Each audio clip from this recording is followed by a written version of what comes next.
On this episode of Nintendo Cartridge Society, now we get literal. It's Mario versus Donkey Kong. It's dangerous to go alone, so the Nintendo Cartridge Society goes with ya.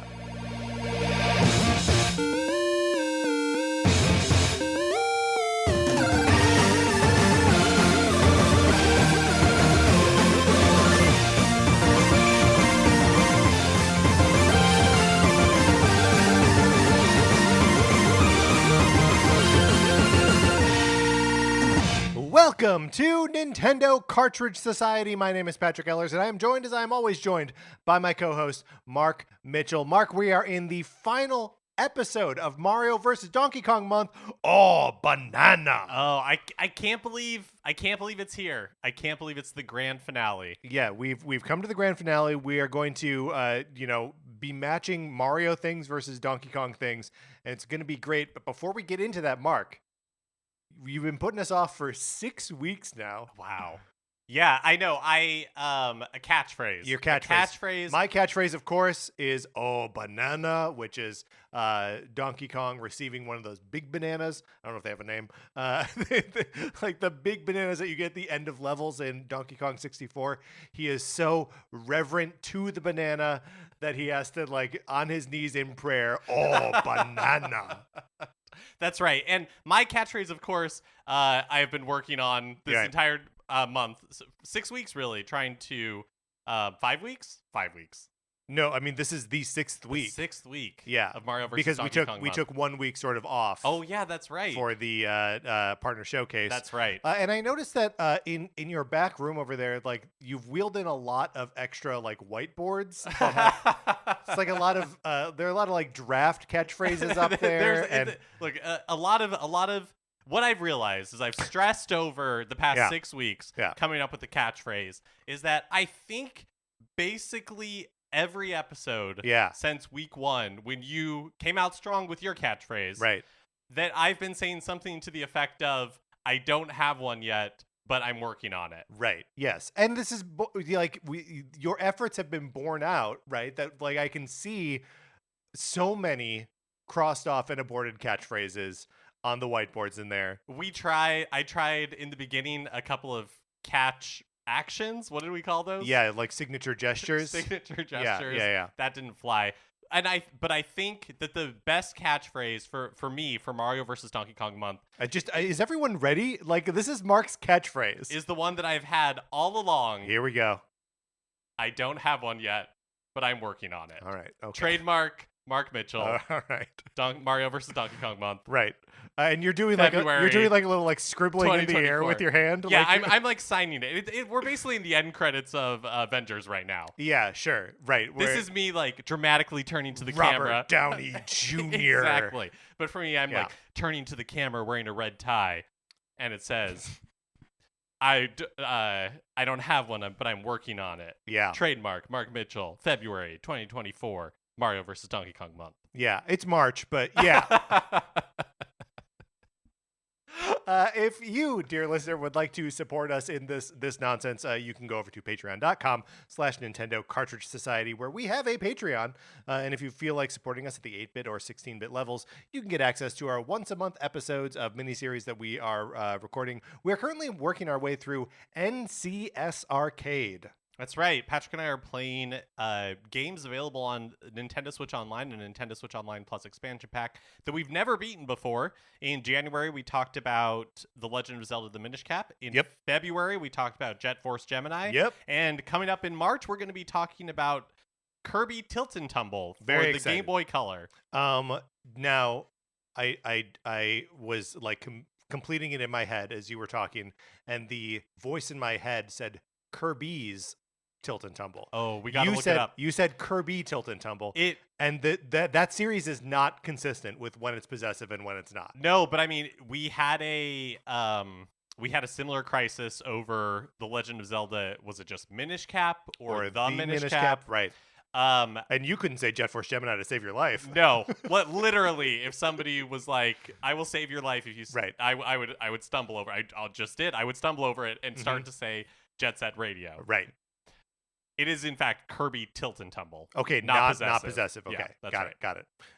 Is it stylized with like a colon or just like straight up Kirby Tilt and Tumble? It's Kirby Tilt in Tumble with like apostrophes on both sides. On both sides. Okay, great. Tumble.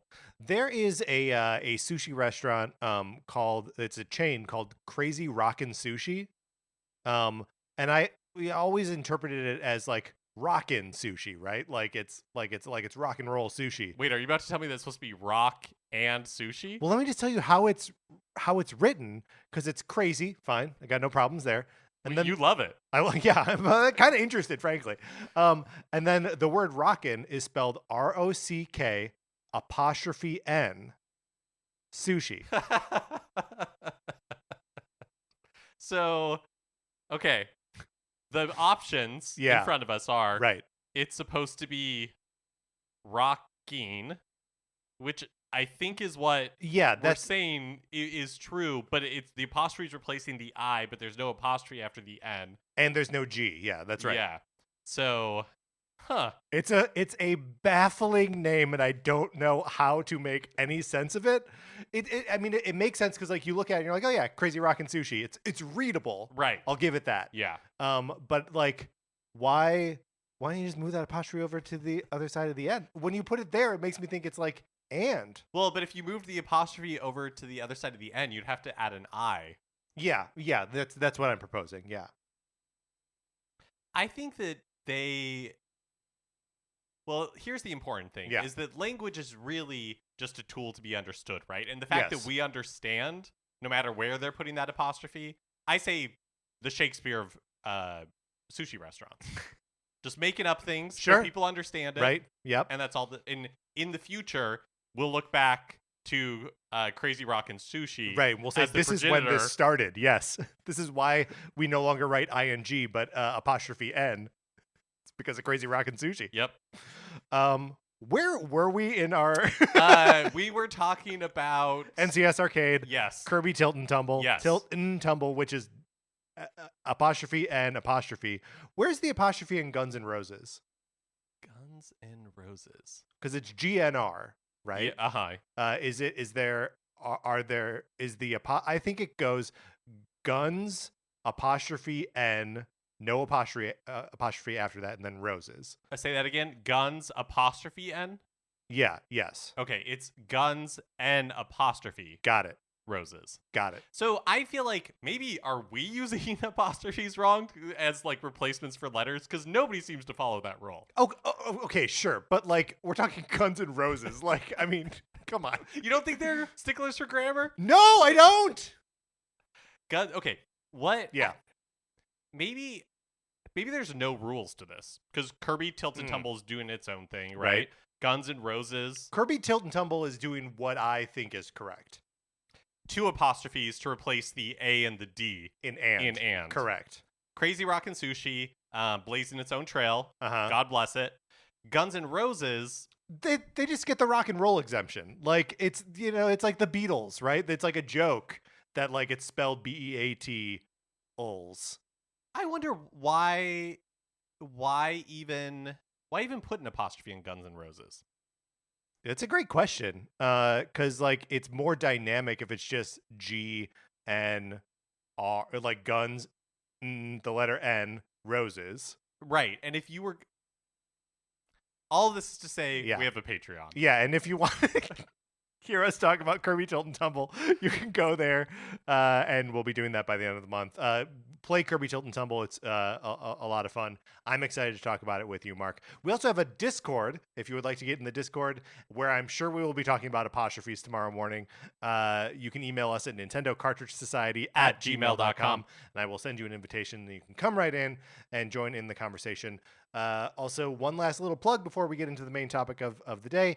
The first issue of the Teenage Mutant Ninja Turtles source book that I wrote is in comic book stores right now. Issue number 2 comes out in April, like the beginning of April. So I'm very proud of this thing. It's very cool. So please go check it out if you are at all interested in what I have to say about the Teenage Mutant Ninja Turtles. All right, Mark, let's do some head-to-head Mario versus Donkey Kong matchups.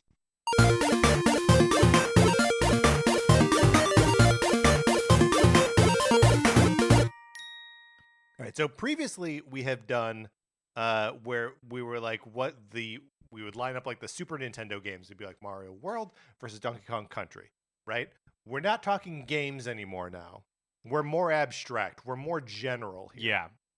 We're talking things from both franchises. Mm-hmm. So any game in the franchise is fair play. We're going to be putting them up against each other in these little matchups and determining for that specific category, right, which does Mario or Donkey Kong come out on top. Right. And then we have 7 categories here. And I believe whichever game gets more wins is dubbed the superior franchise. That makes me feel so bad. I don't know why. So I'm choosing to not believe in that world, but okay. But I do believe in that world. Right. Sound off in the Discord. Which world do you believe in? Because look, we've got some. Should we just review the categories in total before we jump in? Sure. Okay. So the categories that we are going to be discussing are animal buddies, spin-offs, bosses, power-ups, music, playable characters, and finally, well, let's leave the final category for let's keep that secret until we get to it. So okay, let's start with animal buddies, and first thing we need to do is we need to determine what are the animal buddies in each of these franchises. Right. Okay. So I feel like there are fewer in Mario, right? So I think I completely agree. And I mean, Donkey Kong, especially Donkey Kong Country, straight up has things that are called animal buddies. Yeah, that's right. Mario, you got Yoshi. You do got Yoshi. You got Plessy. Mm-hmm. Plessy, of course, is from Super Mario 3D World and the Bowser's Fury. He's like a plesiosaur that you ride around on. He has a nice little neckerchief, and he waves to you when you leave. Yeah, very fun. I love Plessy. What about the... I'm not saying this is a strong contender. Yeah. But what about the cats from Bowser's Fury? Yeah. They are animal buddies, but I put them down. Yeah, write them in there. They don't like Mario unless Mario looks like a cat. Right. They run away from him. Yeah. When they think he's a cat, they're like, "Oh, you're my friend." So, is that an animal buddy, or is that again, maybe not a strong contender, but we'll put it in Mario's corner. And please note that we are not including Flood as one of Mario's animal buddies because we cannot determine if it has a soul or not. That's right. Are there any? And definitely not an animal. Sure. If it had a soul, definitively, then I would say we may have to consider it an animal. Is a robot an animal? If it has a soul, it might be. All right. Donkey Kong. Donkey Kong's lousy with animal buddies. You got your Rambi. You got your Rambi. You got your Espresso. You got your Unguard, the swordfish. You've got that frog whose name I think is Winky. Yep. You have the spider. Right, whose name we always forget. Yeah. It's like Shoes or something. And then there's Ellie the elephant. But yeah, what is the name of that spider? Is it Webbler or? It's Squitter. Squitter. There are so many of these. I was pretty close with Webbler. Yeah. Okay, so you have Rambi, On Guard, Winky, Espresso, Squawks. Squawks, the yes. parrot. Yes. Rattly, the rattlesnake from Donkey Kong Country 2. Squitler, the spider. Clapper, it's a seal. Glimmer, the anglerfish. Quawks, the parrot. We can't get into the whole a parrot thing because there are a bunch of them and they're all a little bit different. And then I think they just start repeating at that point. I think that's probably right. And some of these are obviously better than others. And that's really just from the Country series. Which I think is where the entirety of the Donkey Kong Animal Buddy kingdom is. Now I was thinking about getting cute for a second. Okay. But it's do it, man. I support you. But it's a failed effort. But it raises a question. What I was gonna say is Donkey Kong Oh. one of Mario's animal buddies because he shows up in Mario Kart. But mm-hmm. we don't see Mario and Donkey Kong like palling around. Right. You know, they both exist in Smash Brothers. They both exist in Mario Kart, but as they're not allies, right? They're not buddies in that scenario. Yeah. I mean, because if we were to open that up, I think we would have to then include the entirety of the Diddy Kong Racing cast as animal buddies because they're all animals, except for that clock. There's a clock who races in that, and I don't know if that clock has a soul. It does have a face. It does have a face. Which is one more than can be said for Flood. Okay, I'm going to go out on a limb and say that TT, the clock, has a soul.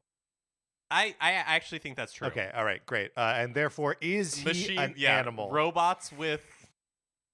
Okay, I know we said robots with souls do we even know if he's a machine? Or, like, do we know if he's a robot, or is he, like, an enchanted machine? Or is he just from, like, a species from another planet that just happens to look like what we conceive as a clock? Or a different dimension. Could be. We don't know. Yeah, totally. Point is, none of these are animal buddies. Right. Yeah, that's the important part. Mario, is there, like... Okay, if Yoshi's an animal buddy... Which, okay. I think we have to allow it, even though he's also a playable character, which is another one of our categories later on. Is Birdo not a buddy? I don't think so. I don't think so either.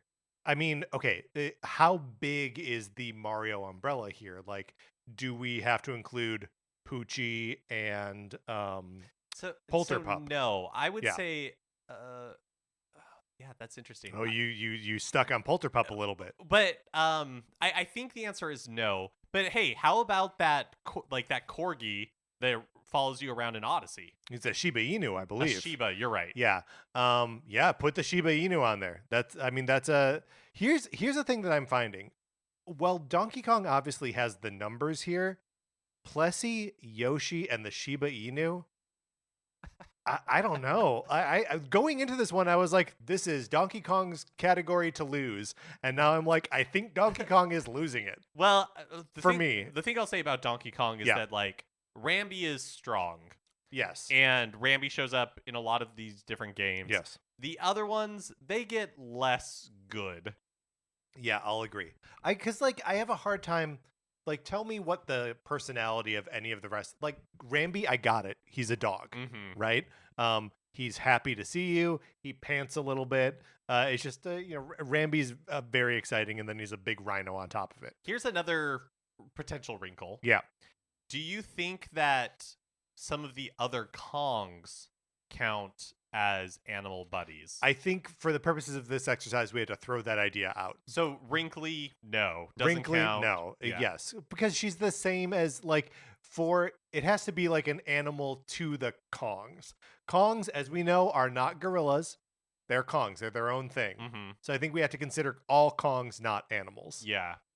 Yeah, they exist on, like, a higher plane of intelligence. Right. They could be from another dimension. Or planet, as far as we know. Yeah. And so I probably guess, not the same one as TT, but... Unlikely, but we don't have any proof. We don't have any proof. Yoshi, and maybe... Is this controversial? I don't think so. That, like, Yoshi is dumber than Mario. Right? Yoshi's, like, a dog. That's not controversial, right? Yeah. I didn't just walk into something there? Like, Yoshi's... Because you were saying, like, Rambi's like a dog, but a rhino. Right. Yoshi, I would say, is more than a dog. I would say he's like a... Wait, is it... Intelligence-wise, is horse a step down from dog? No, I think horse is a step up. Horse is a step up. Okay, yeah, and I like think horses at, like, county fairs can count. That's true. They can say yes or no. And they can star in TV shows, but so can Lassie. Yep. So I was going to Mr. Ed there. but Lassie doesn't talk. Great point. Yes, Mr. Ed does. Mm-hmm. Constantly. So I think where we're going is Yoshi is like a horse. Is a horse. Right. Yeah, and Rambi's a dog. How many Yoshis do you think would have to die on the set of Luck before they shut it down? I don't know that Yoshis are... Like, I think they're more resilient. than horses. I do think that's true. Well, I mean, they wear like sturdy boots. Yeah. Right? Horses wear shoes, but like... And they have such, like, Yoshis have such shorter legs. Mm-hmm. I feel like would be harder to break.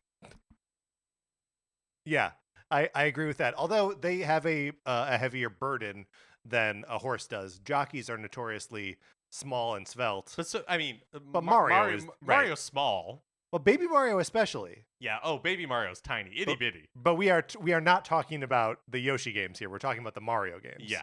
Okay. Because if we were talking about the Yoshi games, then Poochie would have to be a part of this, and he's not. He's not. Okay. So I think we have it. I think this is the entire list. For Mario, we got Yoshi, Plessy, the cats from Bowser's Fury, and the Shiba Inu from Super Mario Odyssey. That's crazy. Feels like there's not that many. There's right? not that many. Yeah. But I mean, like, I feel like that's like Mario is so fun to control as himself that like you don't really want to mess with that too much. And there's really not Mario doesn't really exist in worlds where there are animals. You know what I mean? Like there's dinosaurs aplenty and like dragons. And, sure, when he's in Dinosaur Land, and like dragons and like that sort of thing, right? But like when the Shiba shows up, like a realistic looking Shiba shows up in Odyssey. Yeah, it's a little disarming. Different. Does it first show up in on the beach when you're in that like vacation kingdom? I honestly can't remember where you meet it for the first time. That seems right. That game's so rad. It is awesome. Yes, but I think you're right. I think this is a good representative list, even if it's not exhaustive. Okay, great. And then for Donkey Kong, it is sort of it's a long list. I don't think we actually copied all of them in here, but we're talking Rambi, Espresso, On Guard, Winky, Squitter, Squawks, Rattly, Clapper, and the rest. Ellie, the elephant. I'm leaning Mario win on this one. I think he has the power of Yoshi behind him. Yeah. And there's none of these Donkey Kong characters have a spin-off series. No, and other than Rambi, the other ones are pretty forgettable. Yeah, that's my whole thing. So yeah, I guess Animal Buddies goes to Mario. All right. Quality over quantity there. Yes, we are saying yes, that is correct. All right. So the next category here is spin-offs. Now this is where this is going to be a tough look for Donkey Kong, I think. I mean, you got endless amounts for Mario. Right. So I think in this case we should limit ourselves to 3 representatives. Yeah. From each category. I like this. Or from each franchise. So let's start with Donkey Kong because I think it'll be easier because there aren't that many. So an interesting question. I think we have to consider Country to be a spinoff. No, not a spinoff. Not a spinoff. Okay. I think Country is the main, like the arcade games, Country 64, Country again. That's the main series, right? Yeah. Okay. So you got Donkey Konga. This is my like a number one argument for like maybe Donkey Kong should take it because Donkey Konga is so much fun. What other spin-offs, like, I don't know, do we count the Mario versus Donkey Kong games as Donkey Kong games? Do we count? Or is Donkey Kong spin-offs? So after playing Mario versus Donkey Kong, I would say yeah, I think it has more in common with Donkey Kong than Mario. Okay, great. So we're counting Mario versus Donkey Kong as a series, as a Donkey Kong spin-off. But then after that, it's like what? Jungle Beat, possibly. Right. It's like the King of Swing games, possibly.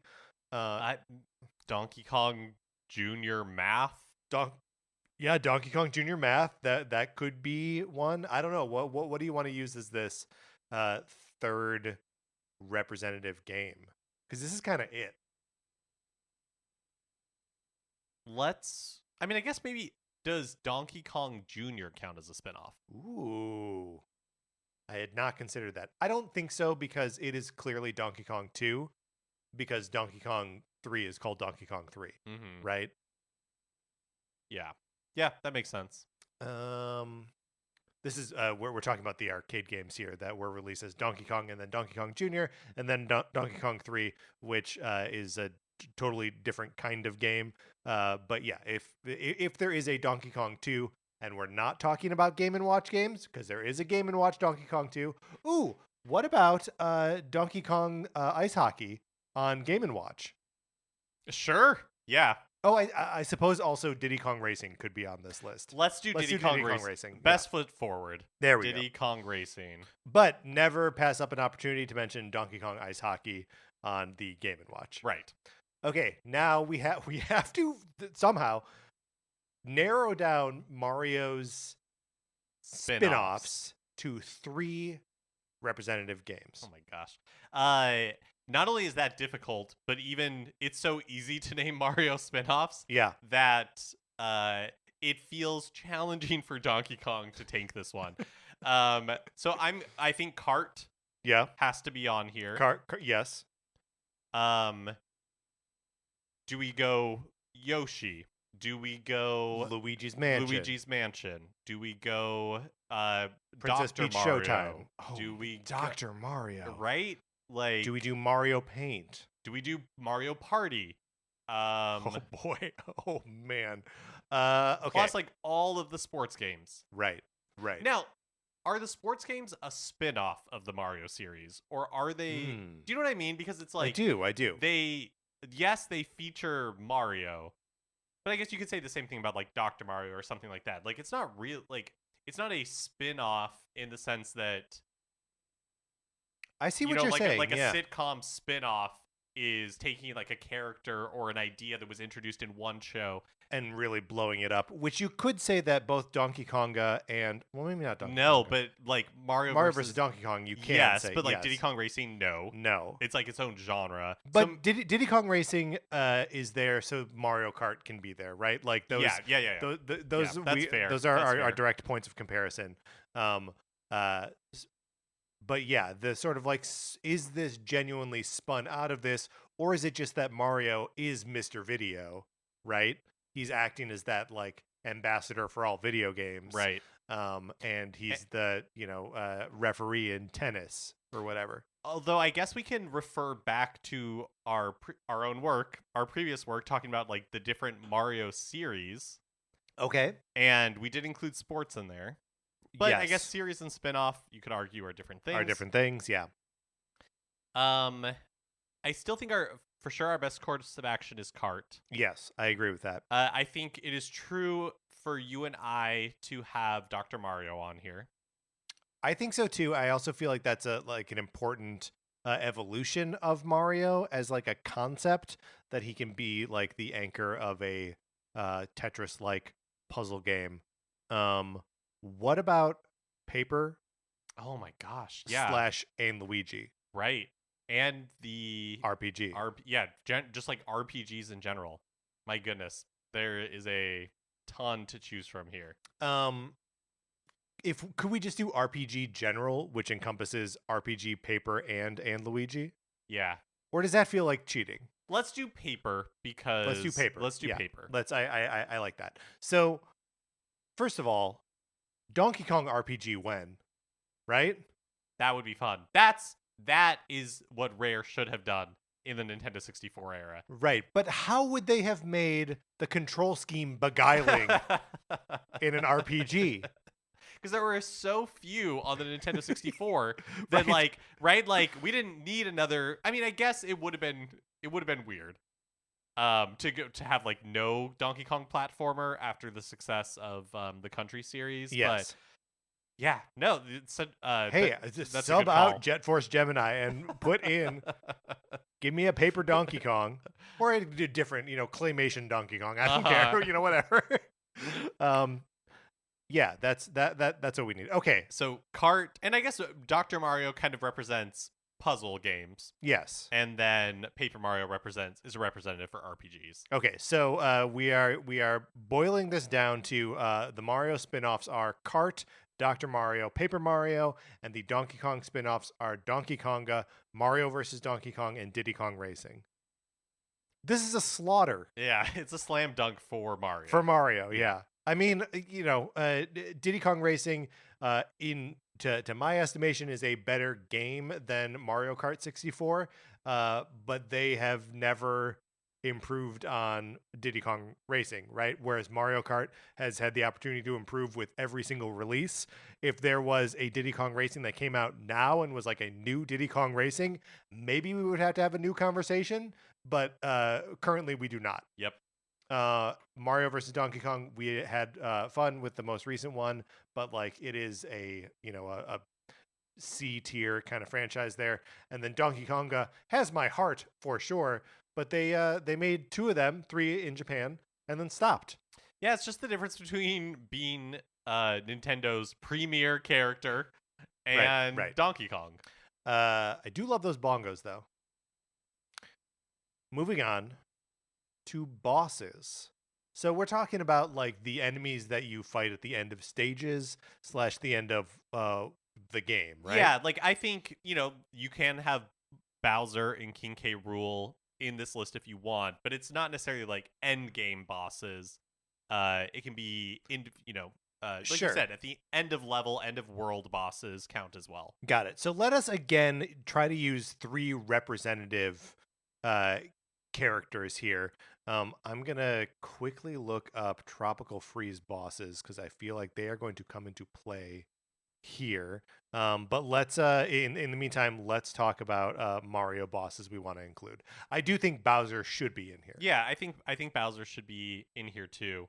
Yeah, what is like so I would say just because he was both a big part of Super Mario Brothers 3 and New Super Mario Brothers, I would say Boom Boom is a representative Mario boss where you have it's a good example of like a fairly simple pattern each time you like hit him or strike him, then he changes his routine a little bit, but it's the same and it has been the same since the Mario 3 era. Right. Yeah, I mean, Boom Boom, let me ask you this though. Clearly a mini boss. Right? He's a mid-world guy. That's true. Although at the end of in Super Mario Brothers 3, yes, for sure in the new Super Mario Brothers series, in Super Mario Brothers 3, oh yeah, you're right. Koopa You're Kids, right. You're right. I feel like he's more mini boss than boss. So, Koopa Kids can we add them as a collective? Do we need to just choose one? Should it be Roy because I love him? Because Roy is the perfect Koopa. You're right, exactly. Because I look up to Roy. Yeah, because you admire him. Yeah. I mean, men want to be him. Women want to be with him. Men want to be with him. Yeah. I mean, maybe it should be Roy Koopa, and then sort of parenthetically on the rest of the Koopa Kids. Yeah. What about King Bob-omb? Is that his name? You mean from the first level of Mario 64? Yeah. Yeah, I think it's King Bob-omb. He's a clear boss character in that game in a way that they're outside of Bowser and King Bob-omb, are there really other? I guess there's the big thwomp thing that that you fight at the end of the second world, but they sort of stopped doing boss fights in that game. And I'm trying to think in Sunshine. There's Bowser Jr. There's Bowser Jr. And then in Galaxy, are there really Sunshine, there's the squid that you have to pull the tentacles on. Sure. And then but those are all like you said, there's also the piranha plant that floats around. Right. And all that stuff, but those are still feel like mid-level. Yeah, I mean they are Boom Boom level. They are still bosses is the thing, and there's Galaxy has a lot of these actually. There's an octopus that's floating in a lava asteroid thing that's a big long involved fight. There's the mole guy who runs around. There's a piranha plant baby thing with a shell on its butt that you have to chase around the planet. So there is a lot, and then Odyssey, obviously we also have the Broodals, and kind of even beyond that, there's that weird centipede thing in New Donk City, and so there's bosses and the dragon and the dragon, yeah, that's right. So I feel like we've already kind of squatted on 2 of these spots, being Bowser and Roy, but and of course Wart is always out there, right? Tatonga. from Super Mario Land. Wario. Wario. Oh my goodness, Wario. Although Wario, yes, a boss in Super Mario Land 2. Right. And then a boss as in he owns a game development company. Both things are true. WarioWare series. I'm almost starting to think, do we need to take Roy Koopa off this list, because Bowser is the king of the Koopas. Yeah. You're right. You're absolutely right. We need a little bit more variety in there. Yeah. Okay, so we've named a lot of Mario bosses. Who do you want to actually be on this list?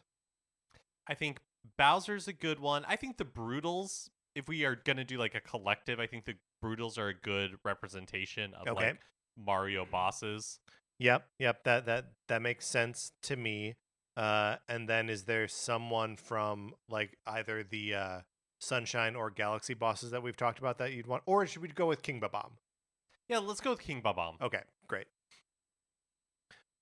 Which brings us then to the 3 representative Donkey Kong bosses. And I think K. Rool for sure should be included on this list. And that encompasses, just as Bowser encompasses like Cat Bowser and Giga Bowser and all these other big Dry Bowser, all these Bowser transformations. So does K. Rool. That's we're just going to say that all 3 of the K. Rools that are in the first 3 Donkey Kong Country games are the same guy. Yeah. Even though one is a king, one is a pirate captain, and the other is a mad scientist. Yep. So that's K. Rool. He's a whole category there. Moving on. I don't remember the names. I feel like is a representative boss of Tropical Freeze. First of all, the boss fights in Tropical Freeze, fantastic. But like long and difficult. I absolutely agree. But they are like genuine complete challenge packages in a way that I feel like Mario bosses never are. Like the Mario boss fight, you can generally think of as like kind of a pushover and like just something that you got to muscle your way through, wait for it to like get dizzy 3 times and then you've won. That is definitely not the case for the Tropical Freeze bosses. Are you thinking about Bashmaster the Unbreakable from Tropical Freeze, the like polar bear with the giant hammer? Oh, right. No, I totally forgot about that one. Who are you thinking I was thinking about the owl. Do you remember this owl from Scowl the Startling? Possibly. He's like flying. He's like a giant Viking owl. Yeah, that's Scowl. Oh, okay. Yeah. And then there's also Pompey the Presumptuous, who is like a sea lion, also with like sort of a Viking hat. I remember that There's Fugu the Fish, Fugu the Frightening. I don't remember that one. He's like, you fight him underwater, obviously, and like he puffs up real big because he's a puffer fish. These are all great bosses. I think we should choose one of them to be representative of Tropical Freeze. Let's do the polar bear. Okay, his name is Bashmaster the Unbreakable. That's a good name. According to the Donkey Kong Wiki, which I don't know why we would not trust. I'm just going to click through to the article and make sure that, yep, Bashmaster. Cool. And then what do you think about for the other one? I feel like Donkey Kong Country, I don't know that I'd say that they're good bosses necessarily, but they're very memorable, like Neki from from the original Donkey Kong Country. Didn't you recently say that you thought they were flamingos? I still think they're flamingos. Okay, they're vultures. But yeah, and Naughty. The beaver. The beaver. And then one of them is just a flaming toxic. Yeah, barrel. Yeah. Yep. At a loss for words, you somehow knew what I was trying to say. And then there's like the giant bee, right? Mm-hmm. Yeah, I mean, which of those do you, I mean, probably Naughty, right? Or not Naughty. Neki. Neki. Yeah, yes. I think Neki as well, because the other ones are just bigger versions of regular enemies in the game. Which, I mean, Neki kind of is too, right? Like there are multiple... Oh, you're right. Multiple vultures. I guess if you think he's a flamingo... I genuinely... I see why you didn't think there were other Nekis in the game. Okay. So, I feel like I don't really know what else, because it's interesting that like we said Mario versus Donkey Kong is a Donkey Kong spin-off, and yet Donkey Kong is the villain. right in the Mario versus Donkey Kong games. I don't think it means anything. He's also the villain in the original Donkey Kong and in Donkey Kong 3. However, in Donkey Kong Jr., the villain is Mario. Yep. So I don't know if that means we need to put Mario on Mario? Here? Ooh, the greatest villain of all, one that's right under your nose. Mm-hmm. Let's not do that. But I think the three representatives that we have right now, King K. Rool, Bashmaster the Unbreakable, and Necky, I think those are good representatives for this matchup. So, Mark, you want to read us through the Mario bosses? Yeah, so we have Bowser, we have the Broodals, and we have King Bob-omb from Super Mario 64. And then from Donkey Kong, we have King K. Rool, representing all three K. Rools from the Donkey Kong Country series. And from Donkey Kong 64. And then Bashmaster the Unbreakable, who is a polar bear with a hammer. Mm-hmm. And then Necky the Flamingo. It's a vulture. From Donkey Kong Necky's Country a vulture. 1. Okay, so it's hard to argue that the Mario bosses, especially Bowser and King Bob-omb, aren't more iconic, right? Like, because Bowser in particular, but King Bob-omb is also like you immediately understand like what he is, what his deal is. He's a giant bomb who wears a crown. Like has a mustache. And has a big mustache. That's a good boss. Yeah, I mean, all the Mario stuff, you're fighting against the iconography, right? Yes. So I think where, like we've talked about before, I think where Donkey Kong, putting King K. Rool out of it, but where Donkey Kong like excels is in, I mean, really, we're zeroing in on Tropical Freeze, which requires like a level of skill that is not a part of the Mario boss fights. Well, and I will say to King K. Rool's credit, the K. Rool fight at the end of Donkey Kong 64 is not like the that one's really fun. That one's really fun. It's like a boxing match. It has multiple stages. You need to do all 5 characters like special moves in like various combinations. That one's really fun. It's very inventive. It's really inventive. I mean, it borders on being like too long and a little annoying, but like fitting for the game. It's fitting for the game, fitting for the era, fitting for the publisher. But yeah, I think he also plays that game of like complicated and like a fun puzzle to figure out, something you actually have to practice at doing, in the same way that Bashmaster the Unbreakable is like a boss fight you need to be ready for. Right. So, Mark, how do you want to go on this one? I kind of want to go Donkey Kong. Even though I am a noted King K. Rool hater, I don't like him. I think he should get out of here. I guess it's a question of what are we valuing in this category. Mm-hmm. And I think that we are valuing gameplay over aesthetic. Right? Yeah. All right, let's go with Donkey Kong. Donkey Kong is the winner in the bosses category. It is now 2-1. Mario in the lead for being the better franchise over Donkey Kong, definitively. All right, next up is power-ups. Another one that I believe is Mario's to lose. I believe that is true. I mean, what even is a power-up for Donkey Kong? This is a great question, because like it's the animal buddies, right? Yeah. Or it's like their guns in Donkey Kong 64. Well, that's something you don't see in Mario very often. That's true. So I think you're right, though. I think it is the animal buddies. I think guns are representative of power-ups. Coconut, peanut, whatever. Mm-hmm. Do we count like the in some weird way, like Diddy and Dixie and Cranky are their own form of power-up, especially as they are represented in Tropical Freeze, that they each have like a different little ability, right? Like, oh yeah, Dixie Kong's hair could be our third power-up here. Yep. You know what I mean? Yep. Yeah, and maybe Dixie Kong's hair. I just looked at our notes and it just says guns next to Donkey Kong. I think Dixie Kong's hair is a good like representation of all of them. So yeah, let's go with that. I think that's good. Okay. And we can revise this if we need to, but so far, the representatives for power-ups in Donkey Kong are the Animal Buddies, Guns, and Dixie Kong's hair.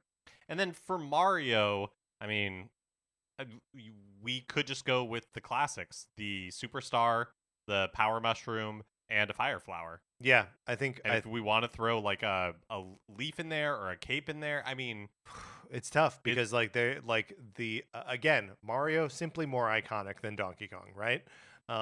So because you could just be like Fire Flower, leaf, like the Tanuki leaf, and Super Bell for like the cat suit. The cat stuff. The cat stuff, man. Plus, there's all the things that were like introduced in the new Super Mario Brothers game, the games that were, like you got the mini mushroom, you got the mega mushroom, you got the like squirrel suit, you have that propeller hat. Sure, you have. I mean, let's not have that. We don't need those.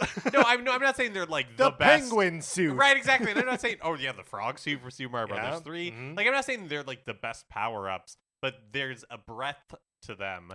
Yes, that Donkey Kong just can't match. We also got like Invisible Hat, the Metal Hat, the third one, the Wing Hat, or a hammer from like the Donkey Kong series. Yeah, yes, all this stuff, all of these very good power ups. That again, I think this is just Mario's category to lose. I think so. What 3 do we want to choose? Okay, so let's do the Super Mario Brothers 3 main trio. By which I mean I'm throwing out the Super Mushroom because like I don't know, it just makes him big, right? But let's do the Superstar. Let's do a Fire Flower. And let's do the Leaf. Okay, so we've got invincibility, the ability to throw fireballs, and the raccoon tail and ears. Doesn't really get any powers from those ears, right? Do you think Mario can hear out those ears? Oh, that's because he still has his human ears. He does. So maybe he can, but it's like a confusing cacophony. Yeah. Right? He can hear too well. It's a curse. Right. I mean, maybe what happens is like it's just these 8-bit graphics, so you can't see it, but he puts earplugs in his human ears. That's probably what happens. That's probably what happens. Like in that little poof of smoke as he transforms, he's popping in earplugs. Yeah. All right, that makes sense. I feel a lot better. So I think you're right that Superstar, Fire Flower, and Leaf, like Mario's gonna take it for power-ups because power-ups are not a strength of the Donkey Kong series. I mean, on the other hand, they do have guns. They have the firepower, right? For sure. Not to be confused with the firepower from the Fire Flower. And then also like, it is interesting, at least in the way that we've laid out power-ups, that Donkey Kong's power-ups come from like other things, or like, I see what you're saying. Do you know what I mean? Like, and you're suggesting animal buddies. It's the power of friendship. Yes, plus guns,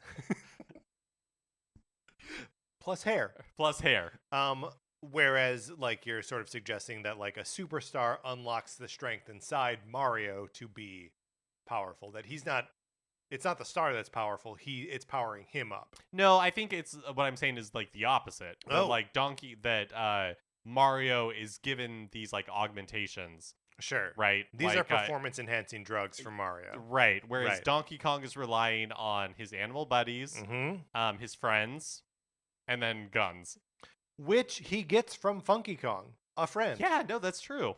So yeah, even all of that is all power friendship stuff. Yeah. Which is interesting, because that argument is starting to sway me into liking the Donkey Kong side of this more.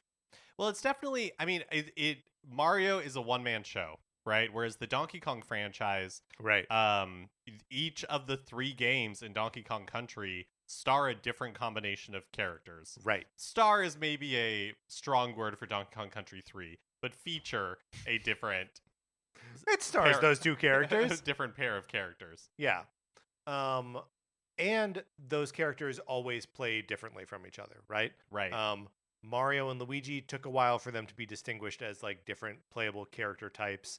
And really, it's kind of in like the one-off borderline spin-off of like Super Mario Brothers 2, and then later in 3D World. Otherwise, they're like identical, but right from the jump, like Donkey and Diddy played differently. Yep. All of which is to say, we'll talk about playable characters in a little bit. But how are you feeling about the power-ups here? I still don't think that I've talked myself into an answer that isn't Mario. Yeah, I think it is Mario. Okay. That now Donkey Kong trails 3-1. But a category where he may perform well, we're talking about music next. So yes, it is true that he may perform well here, but you're out of your mind if you think Mario doesn't perform well here.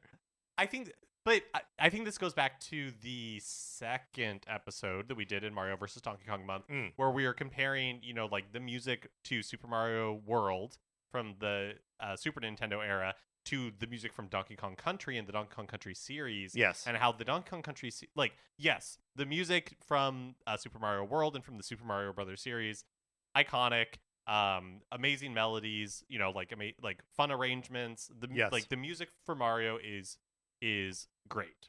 No questions, right? Yes. But then the music from the Donkey Kong Country series has persisted and wormed its way into the culture in a way that like people enjoy listening to it in all different types of like scenarios. You know what I mean? Yes. Well, because there is, as much as we love the melodies from the Mario games, there is something that feels wrong to like pulling them out of the context that they are presented in. Feels weird because they are all like propulsive tunes that make you want to run and jump as Mario. Yeah, and there's some Mario. There's obviously Mario music that is more in the vein of what Donkey Kong Country, like Sticker Brush Symphony is like Dire Dire Docks or the Lake Boblaine music from Super Mario Odyssey. Yeah. Look, I listen to a lot of YouTube mixes of video game music and like relaxing video game music to work too. And those show up all the time, right? Right. They show up all the time and you will see like arrangements of Mario stuff, but like you don't have to do anything to aquatic ambience. Right. Like you just play it and you're like, this is a vibe and I want to live in it. And that's really what it is the Donkey Kong Country music. It just has a very different vibe. Yes. And that's like a strength of the Donkey Kong series throughout like all of the country games. Right. And like when we get up to Tropical Freeze, how those music tracks are sort of like crafted to the like roller coaster that the game takes you on, particularly in those like kart levels, where it is like you are riding Space Mountain and you've got that like kick and score playing out of a speaker that's in your car because it is timed to where you are on the ride instead of just being blasted over like a loudspeaker. It's so context specific and context important in a way that like Mario doesn't really do. No. And I would say like in Wonder, there are some levels that play with music in like new and interesting ways. But even then, it is just not the same as what Donkey Kong is doing. You're right. I mean, I love the Piranha Plants singing their little song. I love Jump Jump Jump as a piece of music to just give you a little heart attack. But I totally agree that is still like a different thing and still not the kind of thing that you would want to listen to in isolation while not playing the game. Yeah. But let's pick some representative tunes. Okay. Again, let's limit ourselves to 3. Let's start with Mario. I think Gusty Gardens. Gusty Gardens from Super Mario Galaxy, which is like the king of the like triumphant Mario fanfares in a more like orchestrated style. I mean, Jump Up Superstar. Tough to not put on this list, right? But not really representative of Mario music. Right. Yes. Although maybe starting a new precedent, maybe in the next 3D Mario game we'll see them continue to go down that road, but like the big band sort of like a arrangement of that, like that is something that's very Super Mario-y. That's what most of the music in 3D World is like. The end credit song of Super Mario 3D World is one of my favorite pieces of Mario music. Yeah, that's true. When we were doing a couple of years ago, when we were doing our tournament with Greg Smith to determine the best piece of Nintendo music of all time, one of the finalists was a Koji Kondo piece from Super Mario Odyssey that is that like kind of like beach. It's the surf rock one. Rock one, and I'm blanking on what the level is called right now. But that made it. It's the is it the Wooded Kingdom? Is that what it's called? Possibly. It's the one where when you like you can go like off the edge of it, and it's the one with all the little like watering can robots. Right, and you can go off the edge, and there's like a dinosaur down there in the depths, and then like as soon as you break through, it turns into like a cool surf rock song. Yes. Steam Gardens. Steam Gardens, great. And so that is like the piece of Mario music that made it furthest in that tournament. Right. Much to Greg's chagrin. Right. Yeah. The Super Mario Brothers ground theme. Right. Eliminated fairly early. No, I mean, to make up for that, should we include it here? Sure. I mean, just classic dun dun dun dun dun. I feel like that's got to be in here. And so what do we want to be our third piece of music? We have Gusty Gardens, Super Mario Brothers ground theme, and I mean, should this be Jump Up Superstar? Or like maybe the Super Mario World theme, the one that's like throughout that game that just gets remixed? Or maybe it is like the end credits to, like the end credits medley to Super Mario 64. I feel like is a good like representation of like what Mario music. One of the things that maybe it was I can't remember the context of it, but it was when one of like the newer composers who has been working on the Mario series. I mean, at this point, probably for like 20 years, but Koji Kondo used to compose all of it, and then and this composer who I wish I could remember. Who was talking about like when they first started composing Mario music, the feedback that Koji Kondo gave him was that no, Mario music is cool. Like, and that always tickled my brain a little bit because I don't necessarily think of Mario music as being like hip, and like cool. And that's such interesting to me. That's such an interesting filter to view his like how Koji Kondo, one way that Koji Kondo views composing music for Mario. It's got to be cool. It's an interesting definition of cool though, because I think it's kind of a dorky cool. Yeah, it's like jazz. It's like in the way that jazz is cool. It's like Buddy Holly. Let me pose this. Yeah. What about the like the Mario 64 like slide music, like the thing that's like here's an obstacle course that like. Yeah,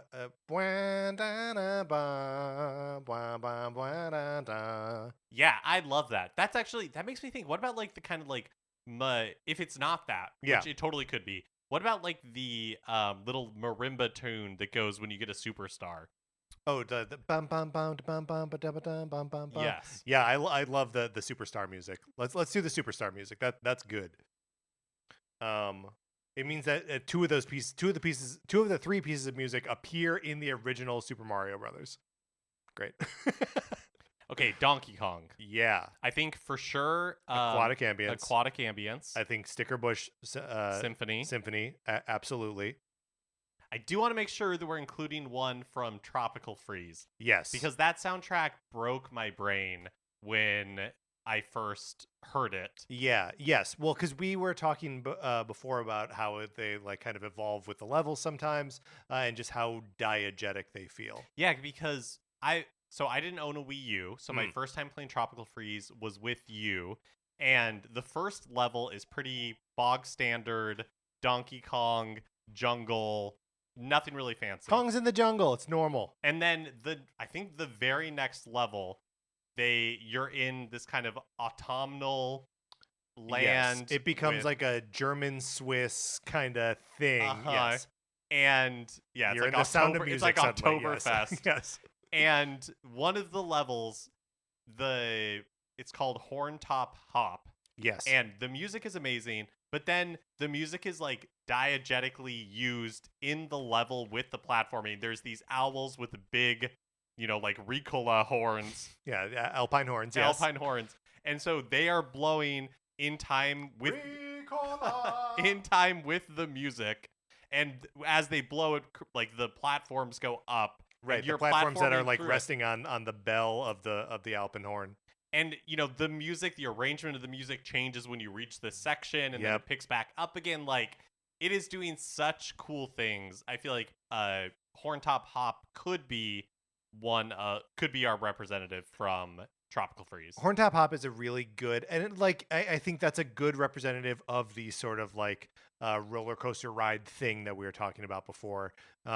Just that it feels like an evolving, vital part of your gameplay experience. Let's put it on there. Let's put Horntop Hop on there as our third representative. So to review, the Mario tracks that are representing Mario are Gusty Gardens from Galaxy, the Super Mario Brothers ground theme, and of course the Superstar music. And then for Donkey Kong, Aquatic Ambience, Sticker Bush Symphony, and Horntop Hop. So, again, we find ourselves Mario much more iconic, but I almost think that just the sheer musicality of the Donkey Kong stuff. I feel comfortable giving it to Donkey Kong. Good. It's going to Donkey Kong. The score is now 3-2. Mario in the lead. Donkey Kong trails by a single category at this point. With 2 categories to go, we are going into playable characters, and then finally we will get to the mysterious 7th category, which may be a tiebreaker. I don't know. Mario's got Mario in its cast of playable characters. But let us again, do we want to narrow it down to 3, or is this we're blowing the doors off and all the playable characters are up for grabs here? Let's blow the doors off. The doors are off. We got no doors anymore. So let's see if Wonder seems like a good game to pull playable Wonder characters does from seem like a good game. For the Super Mario Brothers series. Mario, Luigi, Peach, Daisy, Toad, Toadette. Oh yeah. Yoshi, and Nabbit. I would say the other ones that we are missing. How many times are you typing Yoshi? Just once. Okay, good. Same with Toad. Okay, good. And same with Nabbit. Mm-hmm. Other playable characters from Mario. Characters from Mario. Are there any? Rosalina, I think, is the only other one. Yeah, great call. You got to put Rosie in there.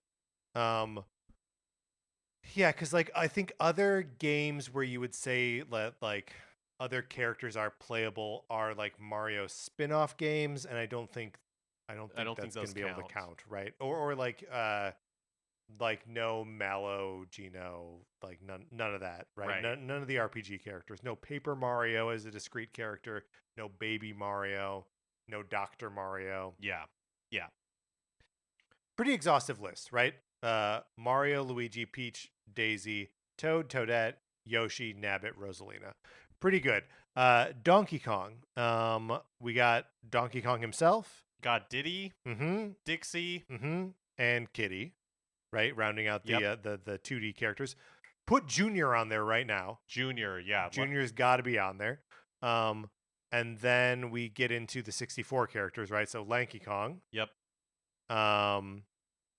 Oh, geez. Donkey Kong 64, DK 64. Chunky. Yep. That's a real one, right? I believe so, yes. DK 64 characters. Okay. Chunky. What is there's the girl who replaces Dixie.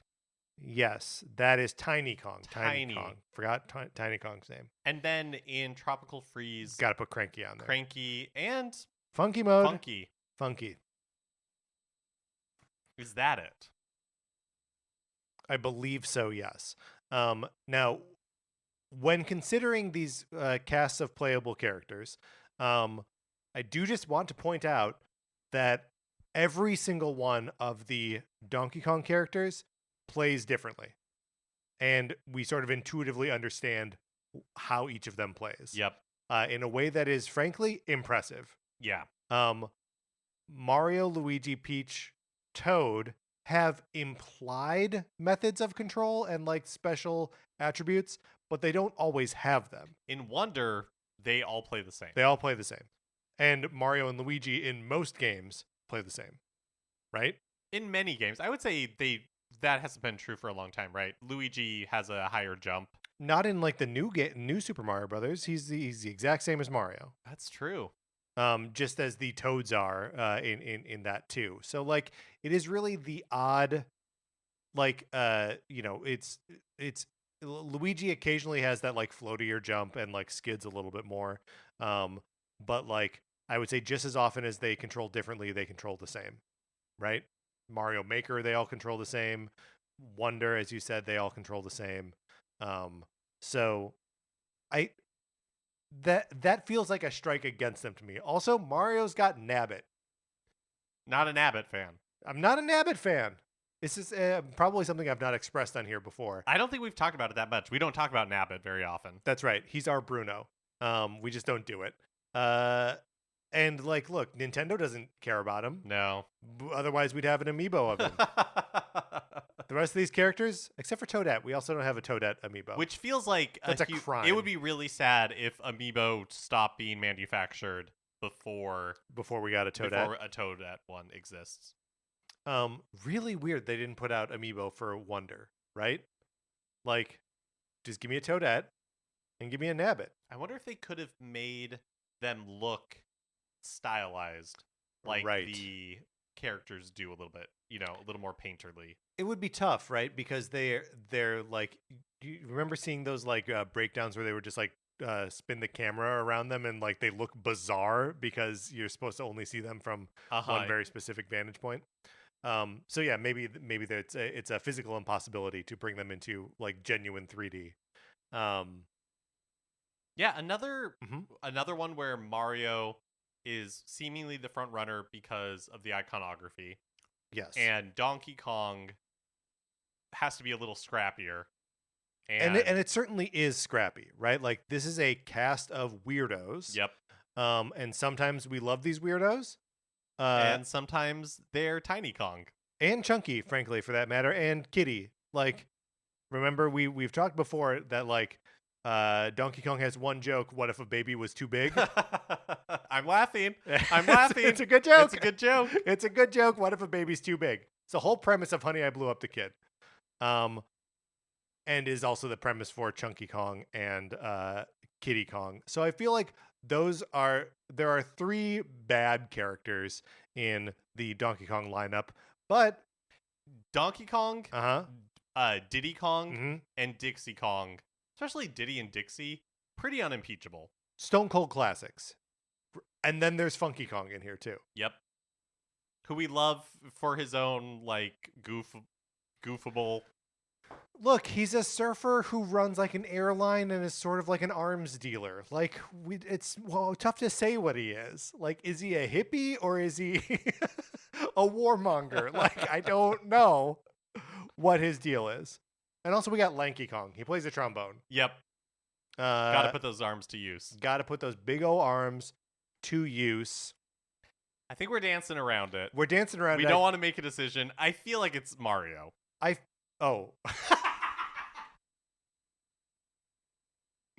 Mark feels like it's Mario. Do you feel like it's Donkey Kong? I would love to give Donkey Kong another category. I would love to give Donkey Kong another category too, but I mean, it's Mario. I think so. I mean, unless you want to argue that Mario is also a playable character in the Donkey Kong series. I'm listening. Because he is a playable character. Oh my god. That means that Stanley is also Stanley the Bugman. Oh, wow. How could we... Yikes to us. Hero of Donkey Kong 3, and one of the things that was on the list of possible things we could no longer talk about because we talk about it too much. Because we love Stanley the Bugman. We love Stanley the Bugman. We wish there was more Stanley the Bugman. Okay, I think Donkey Kong takes it. And I'm fine with that. I feel good about that decision. I feel good about that too. I don't even feel like I need to defend it. Right. I think it's so self-evident. So once we put Mario in there, because and if we're saying that Luigi, Peach, Daisy, Toad, Toadette, Rose, like if more often than not those characters play like Mario, then they're stealthily all in the Donkey Kong list. Because Mario is in the Donkey Kong list, even though the Mario that controls there doesn't control like the Mario in the Mario games. Right. In fact, he controls worse. I think Donkey Kong wins this one. All right. Which means that we are now in a dead tie. Amazing. 3-3, which means it all comes down to this final category, which is less of a category and more of just a one-on-one matchup. We're doing the thing you collect the most of, coins versus bananas. Coins representing Mario, bananas representing Donkey Kong. I will start with the logical fallacy that I could not get over from the second I started playing Donkey Kong Country. If someone steals all of your bananas that you've been keeping in a cave, you let those bananas go and you just pick new ones. They're bananas. They literally grow on trees. But I think also don't hoard them because they're going to go bad. I know, but I feel like there must be like in the same way that Kongs are not monkeys or gorillas. I feel like bananas in the Donkey Kong universe are different somehow? Like they must. Well, let me finish my thought. Yeah. They must not go bad as quickly as regular bananas. But then let me follow this up by positing that Donkey Kong is not that smart. He's a lovable himbo. This is true. Yes. But he's not the brightest of the bunch. So, pun intended, I'm sure. Absolutely. Do we think, because he's banana crazy, loves them, right? We've seen the inside of his house. There are peels everywhere. And as we've learned from Mario versus Donkey Kong, he's just collector crazy. Right. Yes. This is his whole mentality, is that like he sees a thing he wants or a thing that he likes and he wants to be surrounded by it. He's a hoarder. Yeah. Do we think that the rest of the Kongs place the same value on bananas? I don't think so. Do you think they're just doing it then? They're collecting bananas, and in the case of Donkey Kong 64, collecting their specific colored bananas to appease Donkey Kong? Does he have a strong enough cult of personality around him to make everyone value the bananas as much as he does because he values them? Or are they working? Yeah, that's an interesting point, because we don't. And I think the same could be true for coins. We'll get to that in a second. But like, I think, everybody has a motive. In the first game, Donkey Kong is motivated by King K. Rool stealing his banana hoard. Yes.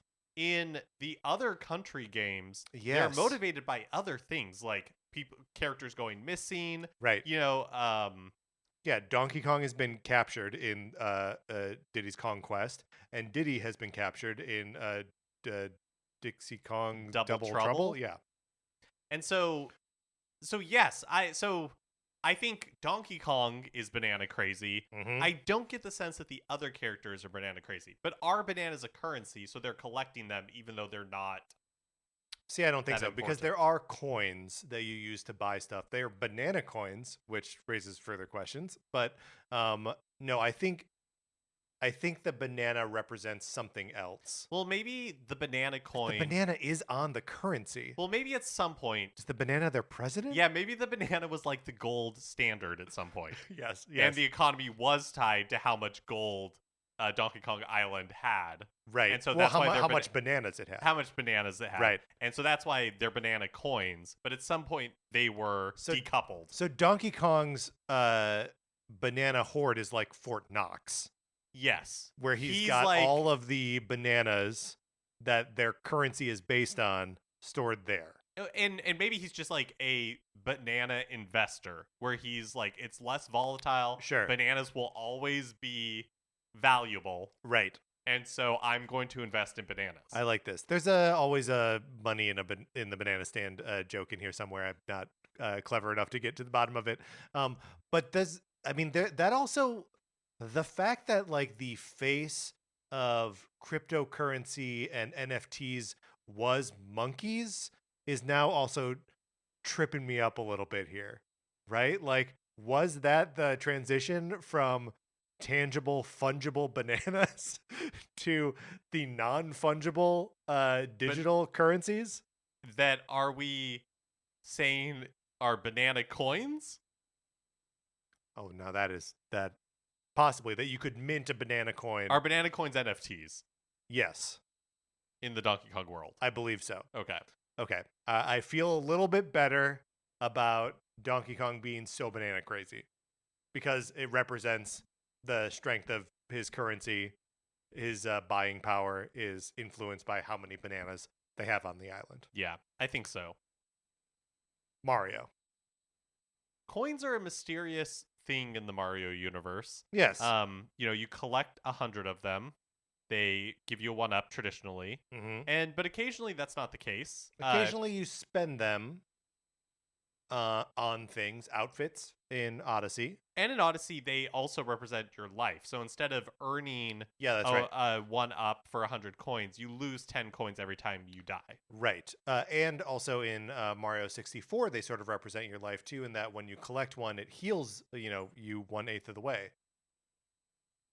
Coins, I feel like, also come in more meaningfully varied like denominations or forms. Like Odyssey, there are obviously all those like different kinds of coins for like specific kingdoms that you go to.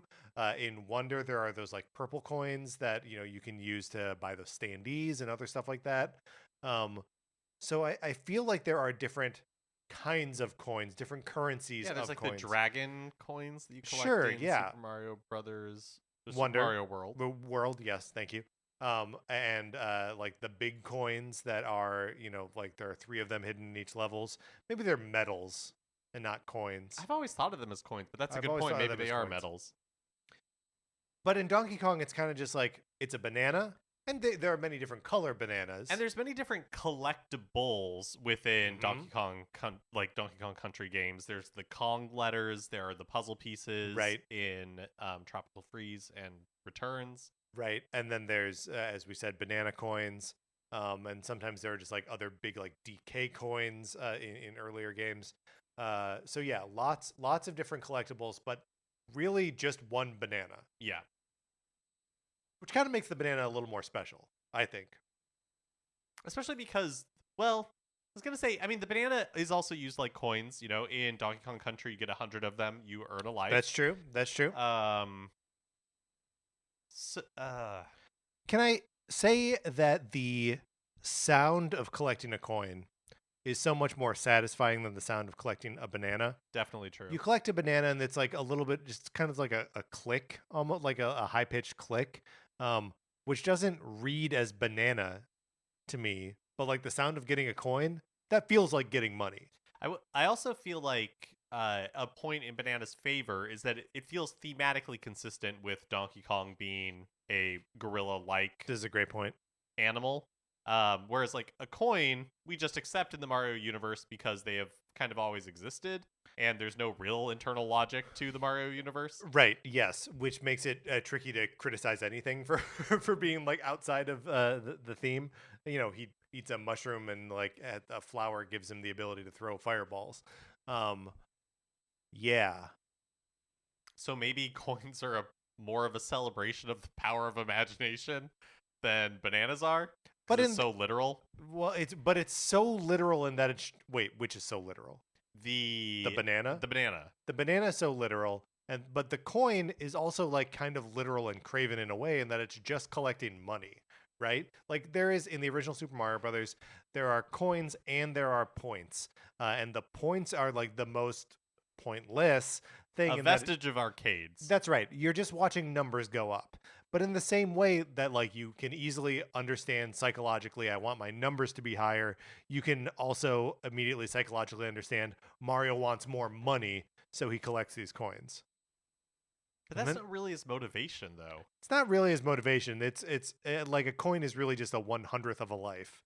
And the extra life system in all these games are bad, right? Do away with lives. We don't need them. Let them keep dying over and over again. I don't want to see a game over screen. Who wants to see a game over screen? I think for me, I come down on the side of coins. Tell me why. I I think there's something, I was saying that bananas are like they make logical sense. Yes. But I think there's something about now that we've figured out why they make logical sense. Well, even just at the base level, sure. being like monkey like banana. Yeah. I think there is something to be said for the fact that like the Mario series has so many things that are like incongruous that don't make sense. Yes. And it doesn't matter. Like, one of the strengths of the Mario series is they can do anything they want. Right. And you don't question it. Like, yeah, when New Donk City showed up for the first time in the teaser for Super Mario Brothers Odyssey, it totally threw everybody for a loop, right? Yes. And yet now it just feels like Mario. And I think that the coin is a good example of that, where if you're really trying to like parse the logic of why does this coin exist in the Mario universe, you're missing the point of the Mario universe. I'll agree with that. There's also something very like, you can put that little like floating spinning coin in any environment and you're like, yep, that's where that goes. But like a banana that's just like floating banana, I don't know why. That's more upsetting to me than a floating coin. Yeah. I think we're both coming down on Team Coin here. I think so. Which means that Mario eking out a victory over Donkey Kong with 4-3 in these categories that we've determined. Let's just go back and review who won what.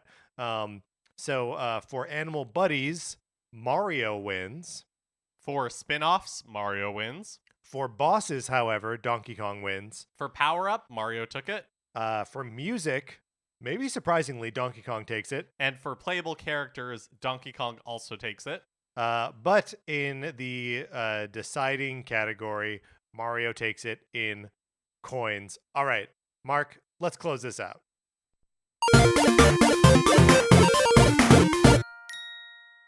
Do you feel good about how we did here? Do you think we came down on the right side of history here? Yeah.